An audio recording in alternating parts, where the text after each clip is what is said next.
اعوذ باللہ من الشیطان الرجیم بسم اللہ الرحمن الرحیم اللہم صلی علی محمد وعلی محمد قال اللہ الحکیم فی خطابہ المتین بسم اللہ الرحمن الرحیم یا ایتہا النفس المطمئنہ ارجعی الی ربک راضیۃ مرضیہ فادخلی فی عبادی وادخلی جنتی۔ مومنین مومنات، خداوند متعال آپ سب کی توفیقات خیر میں اضافہ فرمائے۔ ایک بہت ہی درپیش سوال جو اکثر بیشتر کیا جاتا ہے اور بڑا دلچسپ سوال ہے، اور اس کے اندر اور بھی سوالات نہفتہ اور پوشیدہ ہیں۔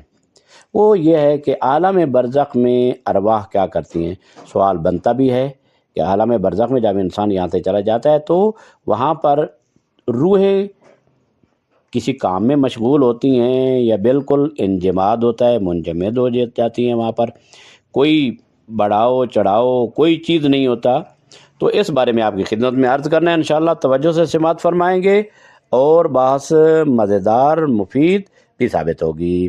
یہ قرآن و حدیث اور معصومین علیہ السلام کے ارشادات کے تناظر میں یہ بات آپ کی خدمت میں پیش کرنے کی سعادت حاصل کر رہا ہوں۔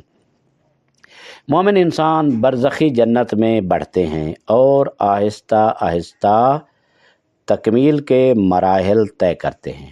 اگرچہ دنیا نیک اعمال کرنے کا موقع فراہم کرتی ہے، لیکن روحانی ترقی اور تکامل اس مرحلے پر ختم نہیں ہوتی، یعنی اس دنیا کے مرحلے میں عالم برزخ بھی مومنوں کے لیے ایک موقع فراہم کرتا ہے تاکہ ہر شخص اپنی دنیا کے اعمال اور ایمان کے مطابق بڑھ سکے اور اعلیٰ درجات تک پہنچ سکے۔ دراصل اگرچہ عالم برزخ میں عبادات اور نیک کام کرنے کا موقع نہیں ہوتا، وہاں انسان کا وہ جو فائل جو ہے نیک کام کرنے والی جو ہے یا برے کام کرنے والی فائل بند ہو جاتی ہے۔ اس روح کے قفس سے عنصری سے پرواز کرنے کے بعد انسان نہ اچھا عمل کر سکتا ہے نہ برا عمل انجام دے سکتا ہے، لیکن خداوند متعال نے مومنوں کے لیے اس عالم میں ترقی کے امکانات فراہم کیے ہیں تاکہ وہ قیامت کے آنے سے پہلے مرحلہ وار ترقی کرے۔ حالانکہ ہر شخص کی ترقی اور تکامل اس کے دنیا کے اچھے اور خدا پسند اعمال پر منحصر ہے۔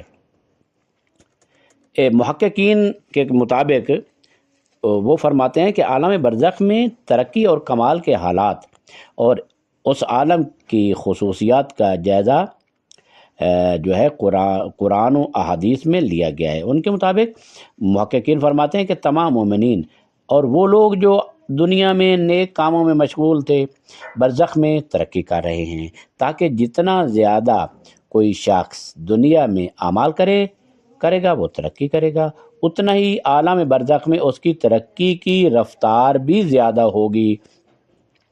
اسی وجہ سے لوگوں کا ایک دوسرے پر غبطہ کھانے، یعنی غبطہ کرنا رشک کرنا، یعنی غبطہ ہوتا ہے کہ اے کاش یہ میں بھی اسی طرح کا ہوتا، اس کو کہتے ہیں غبطہ کرنا، رشک کرنا۔ غبطہ کھانے کی سب سے بڑی وجہ اس کی ترقی کی رفتار اور ابدی اور ہمیشہ کی نعمتوں سے استفادہ ہے۔ حقیقت میں خداوند متعال کی عنایتیں اور مہربانیاں مومنین پر سایہ ڈالے ہوئے ہیں، اور جو شخص دنیا میں زیادہ محنت کرتا ہے اس کے پاس برزخ میں بھی زیادہ ترقی ہوتی ہے، اور وہ اپنی ترقی کی رفتار کے مطابق خداوند متعال کی تقدس والی جگہ اور مقام کے قریب تر ہوتا جاتا ہے، یعنی یہ تو ہم کہتے ہیں قربتاً الی اللہ، اللہ کے قریب ہونا۔ اس کے مطابق یعنی جو تحقیقات ہیں، قرآنی تحقیقات کے مطابق اس کی قربت خدا سے اور زیادہ نعمتوں کا مستحق بنتا ہے، یعنی خدا سے قربت زیادہ ہو جاتی ہے اور نعمتوں کا استحقاق اس میں بڑھ جاتا ہے۔ تو ہم یہ بھی یاد رکھنا چاہیے کہ اس عالم کی نعمتیں دنیا کی لذتوں اور نعمتوں سے کہیں زیادہ اور بہتر ہیں، اتنی ہیں کہ ہم دنیا میں لذتوں اور ابدی نعمتوں کا عادی طور پر تصور نہیں کر سکتے یا سمجھ نہیں سکتے۔ اس لیے ہمیں دنیا میں جتنا ہو سکے بہتر تیاری کرنی چاہیے تاکہ ہم ان گہرے جو پچھتاوا ہوگا اور وہاں پر جو حسرت ہوگی وہ ہمارے دامن گیر نہ ہونے پائے۔ برزخ میں ترقی اور تکامل کے بارے میں۔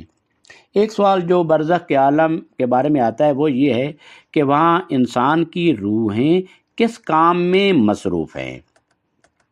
تو ہمیں یہ جاننا ضروری ہے کہ اگر ہم دنیا میں نیک کام کرتے ہیں تو ہمارے اعمال کا حساب یہاں ہی بند ہو جاتا ہے، اور موت کے بعد ہم دنیا سے کوئی نیک عمل یا اضافی اجر نہیں لے سکتے، کوئی اضافی ثواب نہیں لے سکتے۔ جیسا کہ ہم نیک کام کرتے ہیں ویسا ہی ہم گناہ بھی کرتے ہیں۔ گناہ اور نیکیاں خاص طور پر دنیا سے متعلق ہیں اور ان کا عالم برزخ سے کوئی تعلق نہیں ہے، کیونکہ یہ دنیا تکلیف کا مقام ہے، یعنی اللہ نے مکلف کیا ہے تو اس دنیا میں مکلف کیا ہے۔ انسان پر واجبات ہیں، محرمات سے پرہیز، واجبات کی ادائیگی، مستحبات ہیں، مکروہات ہیں، مباحات ہیں، یہ تمام تکالیف جو شرعی ہے یہ اس دنیا میں ہیں، اور یہاں پر ہمارے پاس اختیار ہے، آزادی ہے، جس کے مطابق ہم جو چاہیں کر سکتے ہیں۔ ہم واجب چاہیں ادا کرتے ہیں، اگر ہم چاہیں تو حرام کا ارتکاب بھی کر بیٹھتے ہیں، یہاں ہمیں اختیار ہے۔ لیکن جب ہم دنیا سے رخصت ہو جاتے ہیں ہمارے اختیار اور آزادی میں کمی آ جاتی ہے، اور ہم پر یعنی ہمارے اوپر مزید کوئی ذمہ داری نہیں رہتی۔ تاہم یہ بات کچھ روایات کے مطابق خاص طور پر گناہ گاروں پر لاگو ہوتی ہے۔ اس کا کیا مطلب ہے؟ گناہ گاروں پر لاگو ہوتی ہے، اس کا مطلب یہ ہے کہ روحانیت میں ترقی کرنے والے لوگ عالم برزخ میں بھی کچھ حد تک اختیار رکھتے ہیں۔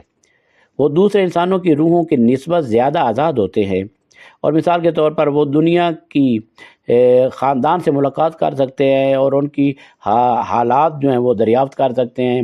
گناہ گاروں کی روحوں کے لیے یہ ممکن نہیں ہے، یعنی نیک لوگوں کو وہاں پر اللہ تبارک و تعالیٰ یہ اختیارات دیتا ہے، لیکن گناہ گاروں کی روحوں کے لیے یہ آزادی جو ہے ممکن نہیں ہے۔ برزخ اور قیامت میں فرق کیا ہے؟ اب سوال یہ ہے کہ برزخ کی جنت اور دوزخ میں قیامت کے بعد کی جنت اور دوزخ سے فرق کیا ہے؟ ظاہر ہے کہ انسان جب دنیا سے جاتا ہے تو وہاں نعمتیں بھی ہوتی ہیں، عذاب بھی ہوتا ہے، ثواب بھی ہوتا ہے، سارا کچھ ہوتا ہے۔ تو اب برزخ میں ایک جنت ہے، ایک قیامت کے بعد جو جنت آئے گی جس سے کبھی انسان نکل نہیں سکے گا۔ جنت سے جائے گا تو پھر وہی جنت میں ہی رہے گا، جنت سے باہر نہیں آئے گا، ابدی چیز جو ہے۔ برزخ اور قیامت کے عالم میں فرق کی ایک وجہ یہ ہے کہ برزخ میں وہ مومنین جو دنیا میں نیک عملوں میں مشغول تھے ترقی اور کمال حاصل کرتے ہیں برزخ کے عالم میں۔ دراصل جو لوگ برزخ میں جنت میں ہیں وہ گناہ گاروں کی طرح ایک جگہ نہیں رک جاتے، بلکہ وہ بڑھتے رہتے ہیں اور وقت کے ساتھ ان میں تکمیل ہوتی ہے اور وہ مکمل ہوتے رہتے ہیں۔ اچھا، اب یہ سوال ہے کیا یہ سب مومنین کے ساتھ ہوتا ہے یا کچھ لوگوں کے ساتھ ایسا ہوتا ہے؟ تمام مومنین اور وہ لوگ جو دنیا میں نیک کاموں میں مشغول تھے برزخ میں ترقی کر رہے ہیں، تاہم جتنا زیادہ کوئی شخص دنیا میں نیک عمل کرے گا اور ترقی کرے گا اتنا ہی برزخ میں اس کی ترقی کی رفتار زیادہ ہو جائے گی، تیز ہو جائے گی۔ یہی وجہ ہے کہ لوگ ایک دوسرے پر غبطہ کرتے ہیں، یعنی رشک کرتے ہیں کہ ان کی ترقی کی رفتار اور ابدی نعمتوں کا فائدہ ان کو حاصل ہو۔ خدا کی عنایتوں اور مہربانیوں کا پرتو مومنین پر پڑتا ہے، اور جو شخص دنیا میں زیادہ نیک عمل کرتا ہے وہ برزخ میں زیادہ ترقی کرتا ہے اور اپنی ترقی کی رفتار کے مطابق خدا کے مقدس مقام کے قریب تر ہوتا جاتا ہے۔ اس کے مطابق اس کی قربت کے ساتھ وہ مزید اور بہترین نعمتوں کا مستحق قرار پاتا ہے، یہاں تک کہ برزخ کی نعمتیں دنیا کی لذتوں اور نعمتوں سے بہت زیادہ بہتر ہیں، اور ہم ان ابدی نعمتوں کو دنیا میں محسوس یا سمجھ نہیں سکتے، نہ ان کا احساس ہو سکتا ہے، نہ ہمارے ادراک میں آ سکتا ہے۔ اس لیے ہمیں دنیا میں جتنا ہو سکے بہتر تیاری کرنی چاہیے تاکہ ہم کبھی پچھتاوے کا شکار نہ ہوں۔ اس دنیا میں ہمیں اختیار حاصل ہے، اسی دنیا میں کچھ کر لیں۔ برزخ میں نیک اعمال کا اثر بھی ہے یا نہیں؟ اس ترقی کے لیے کیا ہمیں کچھ خاص اعمال کرنے چاہیے یا اس کے بارے میں کیا ہے؟ تو اس کے بارے میں کہ ہاں کچھ اعمال کرنے چاہیے، لیکن یہ اعمال دنیا سے متعلق ہیں، دنیا میں کرنے ہوں گے، برزخ سے نہیں۔ حقیقت میں برزخ میں عبادات اور نیک کاموں کا کوئی موقع نہیں ہے، کیونکہ وہاں تکلیف اور ذمہ داری کا کوئی سامان مہیا نہیں ہے۔ تاہم ہم دنیا میں کیے گئے نیک اعمال اور عبادات کے ذریعے برزخ کے بعد کی نعمتوں سے فائدہ اٹھانے کے لیے راہ ہموار کر سکتے ہیں اور ترقی کے مزید امکانات پیدا کر سکتے ہیں۔ ہر شخص اپنی عبادات اور نیک اعمال کے مطابق اس عالم کی نعمتوں سے استفادہ کرتا ہے اور ترقی میں دیگر لوگوں کے مقابلے میں تیزی سے بڑھتا ہے۔ معنوی نعمتیں اور انسان کی خیرات اور نیکیاں جو ہے، کیا قرآن مجید میں اس موضوع پر کوئی وضاحت موجود ہے یا نہیں ہے؟ تو اس کا جواب ہے کہ ہاں، قرآن مجید میں خداوند متعال نے قرآن کے مختلف آیات میں نیک اور مومن انسانوں کی ترقی اور برزخ کے بعد نعمتوں سے استفادہ کرنے پر ذکر فرمایا ہے خداوند متعال نے۔ جیسے سورۃ مریم کی آیت میں فرمایا، لا یسمعون فیہا لغوا الا سلاما ولہم فی رزقہم فیہا بکرۃ وعشیا۔ وہاں کبھی لغو اور بیہودہ باتیں نہیں سنتے، وہاں صرف سلام ہے اور صبح و شام ان کا رزق مقرر ہے۔ اس آیت کے مطابق جنتی جو لوگ ہیں، اہل بہشت ہیں، ان کو ہر صبح و شام ان کی مرضی کے مطابق کچھ دیا جاتا ہے۔ لیکن ان نعمتوں کا کیا مطلب ہے؟ کیا وہ دنیا کی نعمتوں سے ملتی ہیں؟ اس آیت کا مطلب یہ ہے کہ جنت میں ملنے والی نعمتیں مادی بھی ہیں اور معنوی بھی۔ ان نعمتوں کی سطح وقت کے ساتھ بلند ہوتی ہے اور وہ تکامل کو بھی محسوس کرتے ہیں۔ پہلے کچھ تھوڑی نعمتیں ہیں، ان کا جب تکامل ہوتا ہے تو ان سے بہترین نعمتیں ان کو ملنا شروع ہو جاتی ہیں۔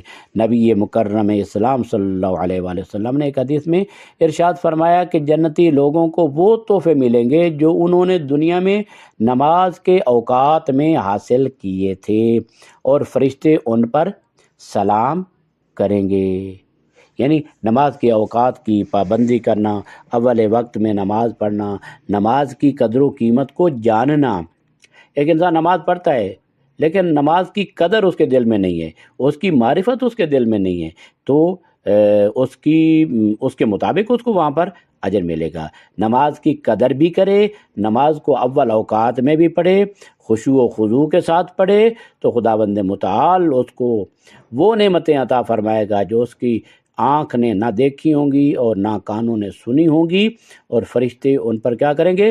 سلامن سلامن کی آوازیں آتی ہوگی۔ ایک اور حدیث میں فرمایا پیغمبر اکرم نے، خدا کی قسم جس نے قرآن محمد مصطفیٰ پر نازل کیا، جنت والے وقت کے ساتھ اپنے جمال میں اضافہ پائیں گے، جیسے دنیا میں ان کی بربادی اور بڑھاپا بڑھتا تھا۔ یعنی وہ نابود ہوتے، دنیا میں ان کی کمی ہی ہوتی تھی اور بڑھاپا آتا تھا اور ساری دنیاوی نعمتیں ان سے چھن جاتی تھی، لیکن جنت والے جو لوگ ہیں وہ اپنے جمال میں ہر لمحہ اضافہ ہی دیکھیں گے۔ اچھا، ایک اور سوال، جنت میں دن اور رات کا کیا مفہوم ہے؟ اور ایک اور سوال جو آیت سے پیدا ہوتا ہے وہ یہ ہے کہ کیا جنت میں دن اور رات ہوتے ہیں؟